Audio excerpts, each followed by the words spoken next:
नमस्ते। इस कोर्स के चैप्टर 13 में आपका स्वागत है। म्यूचुअल फंड्स खरीदते वक्त आपके पास एक चॉइस होती है, ग्रोथ प्लान ले या IDCW प्लान। दोनों का नाम अलग है और दोनों का काम भी अलग है। आज हम इन दोनों ऑप्शंस को समझेंगे, उनका डिफरेंस देखेंगे और ये भी समझेंगे कि आपके लिए कौन सा प्लान सही है। म्यूचुअल फंड में ग्रोथ ऑप्शन का मतलब है जो भी फंड से रिटर्न मिलेगा वो फंड के NAV में री इन्वेस्ट होता रहेगा। आपको बीच में कोई पैसा नहीं मिलेगा, लेकिन आपकी इन्वेस्टमेंट कंपाउंड होती रहेगी। ये बिल्कुल वैसा ही है जैसा आप एक प्लांट लगा के उसे बड़ा होने दो और वो प्लांट जब फल देने लग जाए तो उसे खाने की बजाय आप एक न्यू प्लांट लगाने के लिए यूज करो। और ग्रोथ प्लान में जब आपको पैसे की जरूरत हो तब आप जितना चाहो उतना अपनी मर्जी से पैसे भी निकाल ही सकते हो।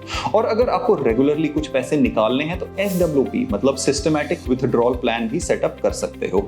SWP कैसे सेटअप होता है वो इस कोर्स के फ्यूचर चैप्टर्स में डिस्कस करेंगे। अभी हम थोड़ी टैक्सेशन की बात कर लेते हैं।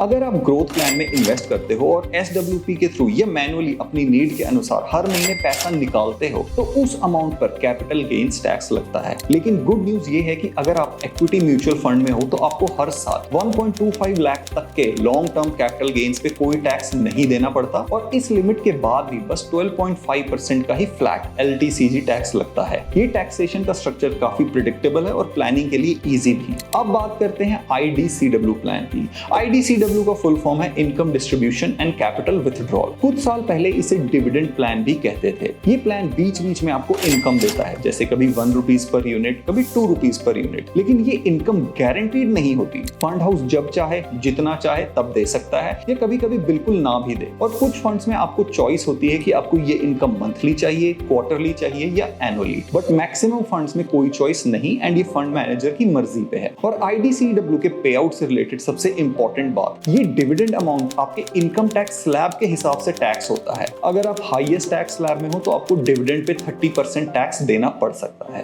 SWP के मुकाबले ये टैक्स काफी हाई है। तो कौन सा बेटर है? देखा जाए तो दोनों प्लान्स अपनी जगह सही हैं, लेकिन अगर आप इन्वेस्टिंग के अर्ली फेज में हो तो आपको इमीडिएट पैसे की जरूरत नहीं है तो IDCW प्लान को आपको इग्नोर ही करना चाहिए। ग्रोथ प्लान में आपका पैसा कंपाउंड होता है और वेल्थ मल्टीप्लाई होती है और जब जरूरत हो तब SWP के थ्रू ये वन टाइम आप निकाल भी सकते हो।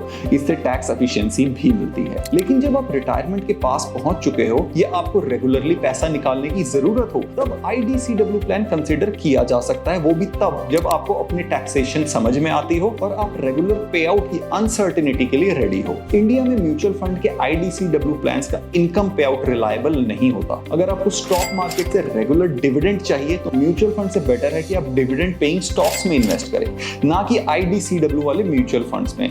लेकिन वो टॉपिक इस कोर्स के स्कोप के बाहर है, इसलिए हम अभी उस पर डिस्कस नहीं करेंगे। बॉटम लाइन ये है कि IDCW प्लान्स में कोई रिलायबल या कंसिस्टेंट डिविडेंड हिस्ट्री नहीं होती और जब टैक्सेशन को भी कंसीडर किया जाए तो ग्रोथ प्लान के साथ SWP करना ज्यादा लॉजिकल लगता है। लेकिन एक बहुत ही इंपॉर्टेंट बात है, अगर आप गिरते हुए मार्केट या बेयर रन में SWP करते हो तो आपकी वेल्थ बहुत फास्ट गिर सकती है और खत्म भी जल्दी हो सकती है, क्योंकि आप कैपिटल को भी बेच रहे हो, सिर्फ प्रॉफिट को नहीं। अगर आपको सीखना है कि SWP एफिशिएंटली कैसे करते हैं तो मेरी ये वीडियो जरूर देखना, जिसमें मैंने SWP डिटेल में समझाया है एक्सेल शीट के साथ। इस कोर्स का नेक्स्ट चैप्टर शायद सबसे इंपॉर्टेंट होने वाला है और वो है understanding risks in mutual funds, क्योंकि बिना रिस्क समझे इन्वेस्टमेंट नहीं करना चाहिए। लॉन्ग टर्म में 12% या 15% रिटर्न्स तो सबको पसंद है, बट वहां तक पहुंचने का रास्ता शायद आपको पसंद ना आए। तो मिलते हैं नेक्स्ट वीडियो में और देखते हैं कि रिस्क्स क्या है म्यूचुअल फंड्स में।